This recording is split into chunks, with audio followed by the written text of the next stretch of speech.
ഒറ്റയ്ക്കിരിക്കുമ്പോൾ ഒപ്പമായി ചാരിയിരുന്നെനിക്കാശ്വാസമായി.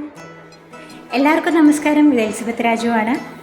ഒപ്പമായി എന്ന ആൽബത്തിലെ മനോഹരമായൊരു ദിവ്യകാരുണ്യ ഗീതത്തിൻ്റെ ചില വരികളാണ് ഞാനിപ്പോൾ പാടിയത്. ഈ ഗാനം ഉടൻ തന്നെ നിങ്ങളിലേക്ക് എത്തുകയാണ്. ഈ ഗാനത്തിൻ്റെ വരികൾ എഴുതിയിരിക്കുന്നത് സിസ്റ്റർ സിൽജി ജോസ് കോണൂരാൻ DCPB ആണ്. വളരെ മനോഹരമായിട്ട് സിസ്റ്റർ ഇതിൻ്റെ ലിറിക്സ് എഴുതിയിട്ടുണ്ട്. പ്രത്യേകിച്ച് എനിക്ക് തോന്നിയൊരു കാര്യം, സാധാരണ നമ്മൾ പാട്ടുകളിൽ കാണാത്ത ചില പദങ്ങൾ സിസ്റ്റർ ഇതിൽ ഉപയോഗിച്ചതായിട്ട് ഞാൻ കണ്ടു. അതുപോലെ ഇതിൻ്റെ മ്യൂസിക് വളരെ സോൾഫുള്ളായിട്ടുള്ള മ്യൂസിക് ചെയ്തിരിക്കുന്നത് ശ്രീ ജോഷി ഉള്ളിയാനിക്കൽ സാറാണ്.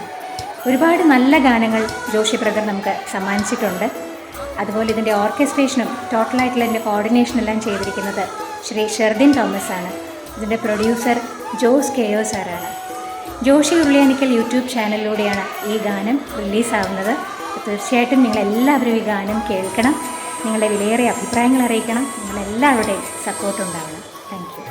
ഒറ്റയ്ക്കിരിക്കുമ്പോൾ ഒപ്പമായി ചാരി